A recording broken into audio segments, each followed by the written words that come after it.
Tissues के बारे में आपको वीडियोस भेज दिया था, ठीक है? तो उसमें काफ़ी चीज़ें एक्चुअल में कवर हो ही गई थी आपकी, बट आज हम लोग एक बार क्विक रिवीजन कर लेंगे कंप्लीट एनिमल टिश्यू में क्या-क्या, कहाँ-कहाँ होता है, ठीक है? उससे क्या होगा कॉन्सेप्ट्स जो आपके रिकॉर्डिंग से बने हैं वो और भी ज़्यादा क्लियर हो जाएँ, ठीक है? So we'll start revising the animal tissues in today's lecture. Okay.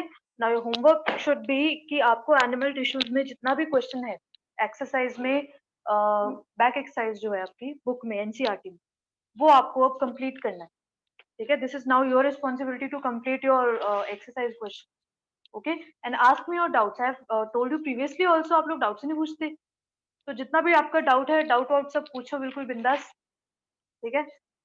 WhatsApp number आप ले सकते हैं मेरा, you can send me message, okay? Call के लिए मैं यूजुअली पहले बोल ही देती हूँ कि कॉल हो सकता है मैं उठाऊँ ना उठाऊँ, तो कुछ श्योर नहीं है। You can just send me your message whatever is your doubt. आपको पढ़ने में दिक्कत आ रहा है वो भी बता सकते हो कि मैम हमें समझ नहीं आ रहा कि पढ़ना कैसे है, वो भी बता सकते हो। जैसे एक बच्ची का था कि मैम नोट्स कैसे बनाने वो नहीं समझ आ रहा, तो फिर मैंने आपको नोट्स कैसे बनाते हैं वो मैंने आपको पीडीएफ भेज दिया। क्विक नोट्स जो रिविजन नोट्स होते हैं, है ना? तो हर चैप्टर के आपके पास अब रिविजन नोट्स भी हैं, ठीक है? तो कोई भी आपका डाउट हो related to your subject and apart from your subject you can ask, बेझिझक, ठीक? ओके। तो पिछली वीडियोस में कुछ आपने एनिमल टिश्यूज की इंट्रोडक्शन के बारे में सुना होगा, ठीक है? उस इंट्रोडक्शन में आपने सुना होगा कि why animal tissue is different and how is it different from plant tissues. एक तो आपने ये देखा होगा, कुछ आपने बेसिक चीजें सीलिया और फ्लैजिला में डिफरेंस ये सब देखा होगा साथ में, ठीक है? और आपने उसमें टाइप्स ऑफ एपिथेलियल टिश्यू वगैरह ये सब पढ़ा होगा, ठीक? तो एक बार हम क्विकली रिवाइज कर लेते हैं कि होता क्या है आपका एनिमल टिश्यूज में।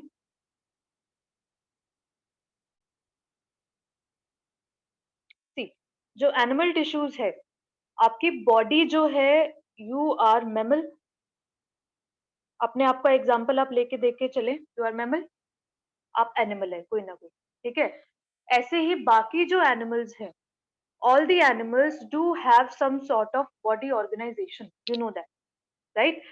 कुछ एनिमल्स में आपने डाइवर्सिटी में पढ़ा, कुछ एनिमल्स में जो बॉडी ऑर्गेनाइजेशन होता है वो सेलुलर बॉडी ऑर्गेनाइजेशन, जैसे स्पॉन्जेस। कुछ एनिमल्स होते हैं उसमें बॉडी ऑर्गेनाइजेशन होता है टिश्यूज, जिसमें सिर्फ टिश्यूज होते हैं, ऑर्गन्स नहीं बने अभी तक, tissue based organ system of level. कुछ होता है जिसमें सिर्फ ऑर्गन्स बनते हैं अलग अलग पर अभी तक सिस्टम नहीं बने, जैसे हमारे पास सिस्टम है ना, डाइजेस्टिव सिस्टम है, एक्सक्रीटरी सिस्टम है। ऐसे ही इन एनिमल्स में ऑर्गन्स होते हैं but there are no organ system found yet. कुछ होते हैं जिसमें organ system level of organisation होता है, जैसे हम, जैसे सारे के सारे कॉर्डेट, ठीक है? और इन सब में क्या होगा, organ system level of organisation होगा। अब इससे हम टिश्यू को कैसे रिलेट कर सकते हैं कि ऑर्गन बनने के लिए भी तो टिश्यू की रिक्वायरमेंट है। बहुत सारे टिश्यू एक साथ इकट्ठे होकर ही तो ऑर्गन बनाएंगे, राइट? कुछ ऑर्गन्स एक साथ इकट्ठे होकर ही तो ऑर्गन सिस्टम बनाएंगे, राइट? तो इसलिए हमको समझना पड़ेगा कि what is a tissue, okay? उसके लिए सबसे पहला टाइप ऑफ एनिमल टिश्यू हम आते हैं एपिथेलियल टिश्यू। एपिथेलियल टिश्यू में आपने क्या पढ़ा होगा, that epithelial tissue first of all is the outermost layer. Second, it is uniform. Third, the cells are compactly arranged with no intercellular space. Fourth, epithelial tissue if forms the outermost boundary, then below it is present a layer known as basement membrane, and below this basement membrane is present a layer of connective tissue, right? ये हमने एक sequence पढ़ा था, ठीक है? उसके बाद हमने ये पढ़ा कि टिश्यूज होते कहाँ-कहाँ पे हैं और किस तरह के टिश्यूज होते हैं। तो कितनी तरह के टिश्यूज होते हैं एनिमल में, जब हमने उसकी बात की, तो animal tissue is of following types: epithelial tissue, nervous tissue, muscular tissue and connective tissue. ये कुछ टिश्यूज हैं जो आपको पढ़ने हैं। सबसे पहले आया था आपका क्या, epithelial tissue, right? Epithelial tissue में आप समझते हो कि हाँ, एक तो नॉर्मल एपिथेलियल टिश्यू हमको दिख रहा है, एक उस एपिथेलियल टिश्यू की कुछ आउटग्रोथ्स भी हमको दिख रही हैं। वो आउटग्रोथ्स कौन-कौन सी हो सकती हैं? या तो वो होगा माइक्रोविलाए और विलाए, या तो वो होगा सीलिया। अगर तो माइक्रोविलाई है कहीं present, then it will definitely help in absorption and secretion function, जैसे इंटेस्टाइनल विलाई आपने पढ़ा होगा, राइट? अगर तो सीलिया पढ़ा है, सीलिया लिखा हुआ है कहीं पे, तो definitely it will help in the conduction और मूवमेंट ऑफ फ्लूइड और सम सब्सटेंस। जैसे आप पढ़ते हैं फेलोपियन ट्यूब में बहुत सारे सीलिया होते हैं, that will help the egg to go inside the uterus, right? तो cilia helps actually in movement and microvilli helps actually in absorption and secretion। और इसी को फिर हम जोड़ देते हैं, जैसे ciliated columnar epithelium, राइट? जैसे ciliated cuboidal epithelium, राइट? तो ये क्यों हम लिख रहे हैं ciliated columnar epithelium, ciliated cuboidal epithelium, because in epithelium के ऊपर ये आउटग्रोथ हमको मिल रहा है, राइट? चलिए, अब हम लोग पढ़ते हैं कि एपिथेलियल टिश्यू जो था वो कितने टाइप का था। Epithelial tissue was how many types? एक तो सिंपल और एक था कंपाउंड। एक सिंपल एपिथेलियम था और दूसरा क्या था? Compound epithelium. सिंपल एपिथेलियम में आपने क्या पढ़ा? Simple squamous epithelium. Simple squamous की खास बात, cells are irregular with pointed end, sometimes no regular boundaries are there. Below these simple squamous epithelial layer basement membrane is present, right? इस तरह से दिख रहे थे, है ना? And because these cells are very thin, and when it forms a single layer of simple squamous epithelium, the cells or the tissue of simple squamous epithelium helps in the function of diffusion। एक ही layer जब बनाते हैं तो diffusion में help करते हैं। अब diffusion कहाँ कहाँ रहो आप देख लो। एक तो लंग में जो एल्वियोलाई है वो, और जो ब्लड कैपिलरी, जो भी ब्लड वेसल आ रहा है वो, उसके बीच में डिफ्यूजन होता है, राइट? सर्कुलेशन रेस्पिरेशन दोनों ही समय में इसमें डिफ्यूजन होगा। जो ब्लड कैपिलरी आ रहा है उसमें से CO2 हमको लंग्स में देना है, और लंग्स में से ऑक्सीजन हमको ब्लड में देना है, राइट? तो वो डिफ्यूजन के थ्रू ही जाता है। ठीक है, अब डिफ्यूजन के लिए उसके लिए हमको एक स्क्वैमस एपिथेलियम की जरूरत है। कैसा squamous? Simple squamous epithelium. So it is present in the blood vessels and the alveoli, because in this simple squamous epithelium it function as diffusion which is required in him। Okay, ये simple squamous epithelium में हमने पढ़ा था। Second आता है आपका simple cuboidal. Why cuboidal? Because cells are cube like, nucleus is in the centre, well defined boundaries, और नीचे प्रेजेंट था बेसमेंट मेम्ब्रेन। क्यूबॉइडल एपिथेलियम से आप याद रखें जितने भी आपके मैक्सिमम ग्लैंड्स हैं, सारे नहीं पर मैक्सिमम ग्लैंड्स जो हैं उसमें आपको क्यूबॉइडल एपिथेलियम मिलेगा। मेन काम होता है क्यूबॉइडल एपिथेलियम का सिक्रीशन, एक्सक्रीशन एंड एब्जॉर्प्शन में। मेन काम क्या है? Secretion, excretion and absorption. ठीक है, सिक्रीशन, एक्सक्रीशन, एब्जॉर्प्शन अब कहाँ कहाँ चाहिए? एक तो ग्लैंड्स मैंने बता दिया, यहाँ भी चाहिए आपको। दूसरा क्या है? पैनक्रियाज, आपको पता होगा। पैनक्रियाज में it is a heterocrine gland, endocrine और एक्सोक्राइन पार्ट दोनों ही है।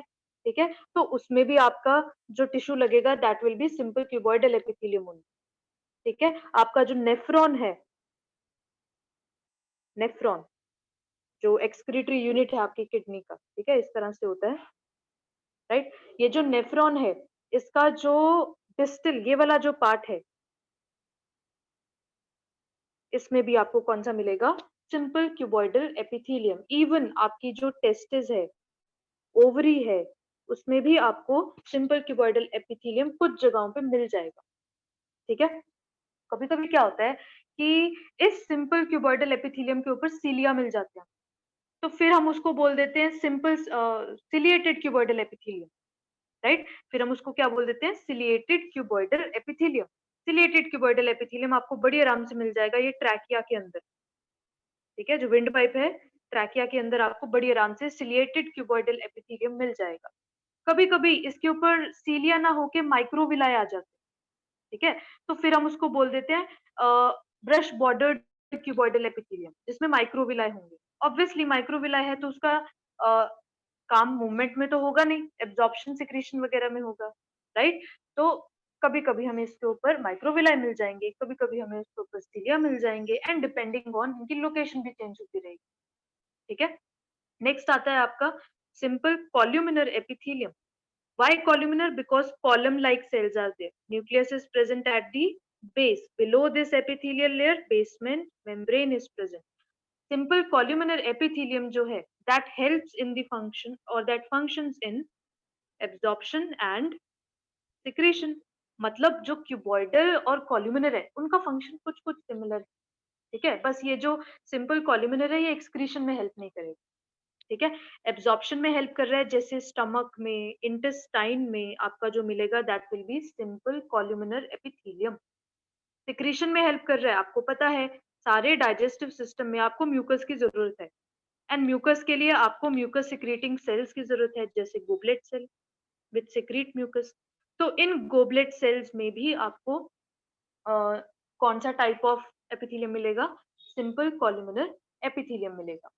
ठीक है, चलिए मैंने आपको बताया कि एपिथेलियम के ऊपर सीलिया भी हो सकता है और माइक्रोविलाई या विलाई भी हो सकते हैं. तो मान लीजिए ये है सिंपल कॉल्यूमिनर एपिथेलियल के सेल्स. ठीक है, और इन सेल्स के ऊपर आपको इस तरह से फिंगर लाइक प्रोजेक्शंस मिल रहा है. फिगर देखते ही आपको समझ में आ जाता है this is definitely related to the intestinal inner wall, right. So brush bordered columnar epithelium is present in the inner wall of intestine for the absorption. Okay. Next, अभी मैंने आपको थोड़ी देर पहले बताया जो फेलोपियन ट्यूब है, उस फेलोपियन ट्यूब में भी बहुत सारे सीलिया होते हैं. ठीक है, क्या होते हैं? उस फेलोपियन ट्यूब में बहुत सारे सीलिया होते हैं. ठीक है, ताकि जो ओवरी से एग आएगा, उस एग को ये सीलिया यहाँ पे ट्रांसफर कर सके, राइट. तो इस फेलोपियन ट्यूब में जो आपको मिलेगा type of epithelium that will be what? Ciliated columnar epithelium. ठीक है, ओके. तो ये हमने पढ़ लिया कौन कौन से type of simple columnar epithelium थे. फिर आता है आपका pseudo stratified epithelium. Why is it known as pseudo? Pseudo मतलब फॉल्स और हाफ. ठीक है, जैसे इसके जो सेल्स होते हैं ना, बड़े अजीब से होते हैं. कुछ सेल्स छोटे होते हैं, कुछ सेल्स बड़े होते हैं. तो फिर हमको लगता है कि ये ना दो लेयर्स बना रहे हैं. पहली बार माइक्रोस्कोप में देखेंगे तो ऐसा लगेगा ये तो दो लेयर्स बना रहे हैं. तो हमको लगता है that this is multi layered. Stratified का मतलब क्या है? लेयर्स. स्ट्रैटिफिकेशन का मतलब क्या है? लेयर्स, बहुत सारी. ठीक है, तो स्यूडो स्ट्रैटिफाइड मतलब फॉल्स लेयर्स. फॉल्स लेयर्स हमको इसमें दिखता है कि भाई ये तो मल्टी लेयर्ड है, ऐसा हमको लगता है, पर ऐसा है नहीं. है तो ये single layer, but some cells are large, some cells are small. Therefore it is seen कि हाँ भाई ये तो मल्टी सेलुलर मल्टी लेयर्ड लग रहा है हम, बट मल्टी लेयर्ड है नहीं, this is single layer. Therefore it is known as pseudo stratified epithelium. कहाँ मिलेगा आपको ये आपको मिलेगा vast difference of male genital tract. ठीक है, और आपको अपर रेस्पिरेटरी ट्रैकिया के ऊपर वाला जो पोर्शन है उसमें आपको थोड़ा बहुत ये मिल जाएगा सूडो स्ट्रैटिफाइड, हल्का हल्का. ठीक है, तो मेल जो जेनाइटल ट्रैक्ट्स होते हैं उसको आप याद रख सकते हो. Pseudo stratified epithelium is found in genital tracts. Okay, this was all about the simple epithelium. Next आता है आपका कंपाउंड एपिथेलियम. कंपाउंड एपिथेलियम में आप क्या पढ़ते हैं? कंपाउंड मतलब कॉम्प्लेक्स है भाई, ये तो मल्टी लेयर्ड होगा फॉर श्योर. ठीक है, ये क्या होगा? मल्टी लेयर्ड होगा. ठीक है, कंपाउंड एपिथेलियम में आपकी एनसीईआरटी में जो दिया हुआ है that is about the stratified squamous epithelium. Stratified squamous epithelium जो है वो आपका मिलता है जैसे स्किन. ठीक है, स्किन में आपका जो स्क्वैमस एपिथेलियम था सिंपल एक लेयर वाला, ठीक है, वो स्क्वैमस एपिथेलियम के बहुत सारी लेयर्स बन गई हैं. ठीक है, and it is now showing stratification. Okay, so therefore this is now known as stratified squamous epithelium, जो आपके कहाँ मिलते हैं? स्किन पे मिलते हैं. ठीक है, तो ये सब चीजें आपने उसमें देखा होगा, राइट. उसके बाद आपका आता है अबाउट दी ग्लैंडुलर एपिथेलियम. तो अभी तक हमारा क्या चल रहा है? एपिथेलियम ही चल रहा है, राइट. एपिथेलियम, ग्लैंडुलर एपिथेलियम जो है that is also a type of epithelium. Glandular मतलब क्या? कि कुछ ना कुछ तो सिक्रीट करेगा, राइट. एंड डिपेंडिंग ऑन कि क्या सिक्रीट कर रहा है हम उसको डिवाइड कर सकते हैं into endocrine gland, into exocrine gland and into heterocrine gland. Endocrine gland मतलब ऐसे ग्लैंड्स जिनके पास डक्ट्स नहीं है. एग्जाम्पल, जितने भी आपके ये एंडोक्राइन ग्लैंड्स है हार्मोन रिलीज करने वाले, ठीक है, जैसे थायराइड ग्लैंड हो गया, थाइमस ग्लैंड हो गया, पीनियल ग्लैंड हो गया, पिट्यूटरी ग्लैंड हो गया, ये सारे क्या है, एंडोक्राइन ग्लैंड है. दैट मीन्स इनमें से जो भी सिक्रीशन निकलेगा वो किस में जाएगा, ब्लड में, and secretions is in the form of hormones. Exocrine gland is कि ये जो ग्लैंड होगा ये अपनी सिक्रीशंस किस में डालेगा, इनटू सम ऑर्गन. ठीक है, ये अपनी सिक्रीशन किसी डक्ट के थ्रू इनटू सम ऑर्गन डालेगा. राइट. तो एक्सोक्राइन ग्लैंड क्या है, ऐसे ग्लैंड जो अपनी सिक्रीशन किसी पाइपलाइन या डक्ट के थ्रू टारगेट में पहुंचाते हैं. एंडोक्राइन ग्लैंड क्या है, जो अपनी सिक्रीशन ब्लड के थ्रू हार्मोन के रूप में अपने टारगेट तक पहुंचाते हैं. हेटेरोक्राइन ग्लैंड क्या है, हेटेरो मतलब मल्टी. राइट. तो हेटेरोक्राइन ग्लैंड क्या है, जिसमें एंडोक्राइन पार्ट और एक्सोक्राइन पार्ट दोनों ही होगा. ऐसा ग्लैंड जिसमें दोनों ही पार्ट है, जैसे कि पैनक्रियाज. पैनक्रियाज में आपको पता है पैनक्रियाटिक जूस भी मिलेगा, which is a part of exocrine. ठीक है. एंड आपको इसमें हॉर्मोन्स भी मिलेंगे, जैसे अल्फा सेल्स जो होते हैं पैनक्रियाज के, दे will release glucagon, and beta cells होते हैं जो पैनक्रियाज के, दे will release insulin. Right. So glucagon and insulin are the hormones which are released by the pancreas, and pancreatic juice is the digestive juice which is released by the pancreas. So hereby the hormones is functioning as an endocrine part, pancreatic juice is functioning as an exocrine part of pancreas. Because this pancreas is having both exocrine and endocrine part, therefore this is known as a heterocrine gland, having both endocrine and exocrine part. Right. Last आपका आता है glands में, जो आपको समझना है, that is number of cells के basis पे हम ग्लैंड्स को कैसे डिवाइड कर सकते हैं. नंबर ऑफ सेल्स के बेसिस पे ग्लैंड्स यूनिसेलुलर हो सकते हैं और ग्लैंड्स मल्टी सेलुलर हो सकते हैं. यूनिसेलुलर मतलब एक ही सेल जो है वो अपनी सिक्रीशंस छोड़ेगा, जैसे गोबलेट सेल जो म्यूकस रिलीज करते हैं, इस तरह से होते हैं गोबलेट सेल्स. ठीक है, जो एक एक सेल जो है अपनी सिक्रीशन एक अलग अलग रिलीज करेगा.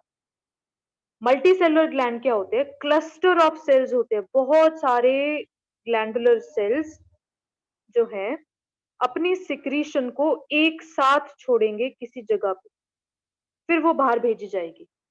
ऐसे टाइप ऑफ ग्लैंड्स को हम क्या बोलते हैं, multi cellular glands, in which cluster of cells are present and they will release their secretion all together. For example, very easy, salivary gland. Salivary gland are multicellular gland. Okay. Now, depending on कि secretion में क्या भेज रहे हैं, क्या हम secretion में इस gland से क्या हम secretion में water वगैरह भेज रहे हैं या water rich भेज रहे हैं solution. Example saliva. Right. तो ऐसे ग्लैंड्स जो कि वाटर रिच सिक्रीशंस छोड़ते हैं उनको हम बोल देते हैं सीरस ग्लैंड. दूसरा, ऐसे ग्लैंड जो म्यूकस रिलीज कर रहे हैं, ऐसे ग्लैंड्स को हम लोग बोल देते हैं mucus gland. Okay, mucus secreting gland. Example goblet cells. कुछ होते हैं जो ऑयल सिक्रीट करते हैं. ठीक है, कुछ होते हैं ग्लैंड्स जो ऑयल सिक्रीट करते हैं, जैसे स्किन के ऊपर प्रेजेंट होते हैं बहुत सारे, तो उनको हम क्या बोल देंगे, sebaceous glands. Okay, this was extra. Yeah, this was all about the epithelium. Next tissue आपका क्या पढ़ा आपने, नर्वस टिश्यू. नर्वस टिश्यू में आपको क्या समझना है, बहुत इजी है नर्वस टिश्यू. ठीक है, एक्टोडर्म ओरिजिन है नर्वस टिश्यू का. और ये मान लीजिए this is cell body, this is dendrites, this is nucleus, and आपने सब लेबलिंग देख ही लिया होगा रिकॉर्डिंग में. This is axon, this is axon terminal and terminal knob. ठीक है, होता क्या है, इलेक्ट्रिकल सिग्नल आता है, डेंड्राइट्स उसको रिसीव करते हैं, सेल बॉडी के पास भेजते हैं, सेल बॉडी से फिर एक्सॉन के पास भेजते हैं, एक्सॉन से फिर एक्सॉन टर्मिनल पे भेजते हैं, और वो इसको इस final destination that is the terminal knob के पास भेज देगा। टर्मिनल नॉब में क्या होगा, ये electrical signal will be converted into chemical signal in the form of vesicles, और इनको हम क्या बोल देते हैं, न्यूरो ट्रांसमीटर्स, राइट। न्यूरोट्रांसमीटर की फॉर्म में एक वेसिकल के रूप में यहाँ पे बहुत सा सिग्नल इकट्ठा है, that is in chemical form now. अब इस सिग्नल को हमको नेक्स्ट डेंड्राइट को देना है, और फिर वो नेक्स्ट डेंड्राइट अलग से अपने एक्सॉन को देगा, फिर एक्सॉन टर्मिनल, और ये चीज चलता ही रहेगा जब तक फाइनल टारगेट ऑर्गन नहीं आ जाता। ठीक है, तो हो क्या रहा है इसमें, देखिए कि यहां से यहां तक, ठीक है, डेंड्राइट से लेकर एक्सॉन टर्मिनल तक कैसा सिग्नल था, इलेक्ट्रिकल सिग्नल था।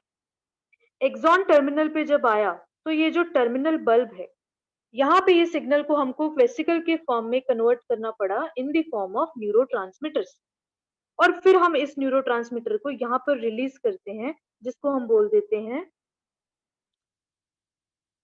जंक्शन और साइनैप्स बिटवीन टू न्यूरॉन्स। ठीक है, यहाँ पे हम इस न्यूरोट्रांसमीटर को रिलीज कर देते हैं। अब ये न्यूरोट्रांसमीटर जो है नेक्स्ट डेंड्राइट रिसीव करेगा सिग्नल, और उसको इलेक्ट्रिकल सिग्नल में फिर से कन्वर्ट करके वापस से इस एक्सॉन के पास तक भेजेगा, फिर वापस से वो इस टर्मिनल के पास भेजेंगे, और ये सिस्टम चलता ही रहेगा जब तक टारगेट ऑर्गन नहीं आ जाता, या जब तक टारगेट सेल के पास सिग्नल नहीं पहुंच जाता, तब तक ये सिस्टम चलता रहेगा। Okay, neuron is also known as the unit of nervous system. okay, neuron is also known as the unit of nervous system। okay, next आपने पढ़ा होगा about the muscular tissue। ठीक, muscular tissue के बारे में आपने क्या पढ़ा है, that there are three types of muscular tissue: skeletal muscle, okay, cardiac muscle and smooth muscle। smooth muscles आपके जितने भी organs हैं except heart, वहां पे आपको outer lining में मिलेगा, स्टमक, इंटेस्टाइन, लिवर, उन सब में आपको स्मूथ मसल मिलेगा। कार्डियक मसल आपकी हार्ट मसल और कार्डियक मसल। स्केलेटल मसल जितने भी आपकी ये जो स्केलेटल मसल्स है which are attached with your bones, okay, जिसकी वजह से मूवमेंट हो रहा है आपकी बॉडी में, विच आर वॉलंटरी, आप उसको खुद कंट्रोल कर सकते हैं, they all are skeletal muscle. Difference क्या है, स्केलेटल मसल होंगे कुछ इस तरह से रॉड शेप्ड, बहुत सारे न्यूक्लियस और बहुत सारी स्ट्रिप्स दिखेंगी आपको, इसमें स्ट्राइशंस बोलते हैं उनको। कार्डियक मसल कैसा होगा, ब्रांच लाइक स्ट्रक्चर, ओके, इस तरह से न्यूक्लियस आपको दिखेगा, बीच में आपको इंटर, ये इस तरह से जैसे ये दिख रही है, ये इंटरकैलेटेड डिस्क दिखेगी। इंटरकैलेटेड डिस्क का काम क्या होता है कि सबको एक साथ कनेक्ट करके रखना, ताकि सिग्नल जो है एक साथ जा सके पूरी मसल में। ठीक है, सिग्नल जो है पूरी मसल में एक साथ जा सके, इसलिए इंटरकैलेटेड डिस्क प्रेजेंट होती है कार्डियक मसल में, that is the prominent feature of cardiac muscle also. Smooth muscle आपको स्पिंडल शेप मिलेगा, सिंगल न्यूक्लियस मिलेगा, no striations are present. In cardiac muscle very less और little striations are present. In case of skeletal muscle very much striations are present, light and dark bands are very easily seen in case of skeletal muscle. Skeletal muscle is voluntary, you can control it. Cardiac muscle involuntary, obviously you cannot control your heartbeat, you cannot control your heart muscle, okay. Smooth muscles again is involuntary. So cardiac and smooth muscle was involuntary, that means you cannot control it, it is not in your control, your brain will control it. Skeletal muscle is voluntary, that means you can control it. Cardiac muscle में एक और बात मैं आपको बताना चाहती हूँ कि they are involuntary and plus आपको पता है, अभी आपको याद हो गया होगा कि heart is a self generator, उसके पास अपना पेस मेकर और पेस सेटर है, SA node and AV node, अपना आराम से काम करेगा वो, but the rate of heartbeat can be controlled by the brain. Okay, जैसे स्मूथ मसल या जितने भी इनवॉलंटरी एक्शंस है ज्यादातर वो मेडुला ऑब्लोंगेटा ब्रेन में एक पार्ट होता है, हाइंड ब्रेन का पार्ट होता है आपका, वो कंट्रोल करता है। Okay, skeletal muscle are voluntary, you can control it, आप चल सकते हैं, अपने हाथ हिला सकते हैं, अपने फिंगर से लिख सकते हैं, ठीक है, अपने फेस को मूव कर सकते हैं, ये सब वॉलंटरी है। ओके, सो ये सारे मसल्स जो वॉलंटरी हैं, जिसमें स्ट्राइएशंस हैं, बहुत सारे न्यूक्लियस हैं, मल्टी न्यूक्लिएट हैं, उनको हम क्या बोल देते हैं? Skeletal muscle. ऐसी मसल जिसमें इंटरकेलेटेड डिस्क प्रेजेंट है, बहुत कम स्ट्राइएशंस हैं, वेरी लिटिल स्ट्राइएशन, और हार्ट में प्रेजेंट है, ऐसी मसल्स को हम क्या बोल देते हैं? Cardiac muscle. ऐसी मसल्स जो स्पिंडल शेप्ड हैं, एक ही न्यूक्लियस है, कोई भी स्ट्राइएशन नहीं है, उसको हम क्या बोल देते हैं? Smooth muscle, basically present on your organs. Clear? उसके बाद बात आती है आपके नर्वस टिश्यू हो गया, मस्कुलर टिश्यू हो गया, एपिथेलियल टिश्यू हो गया। कौन सा टिश्यू बच गया आपका? Connective tissue. ठीक है, कनेक्टिव टिश्यू की मैं रिकॉर्डिंग्स आपको भेज दूंगी आज। ठीक है, कनेक्टिव टिश्यू में आपको बेसिकली क्या करना है? तीन तरह के कनेक्टिव टिश्यूज होते हैं।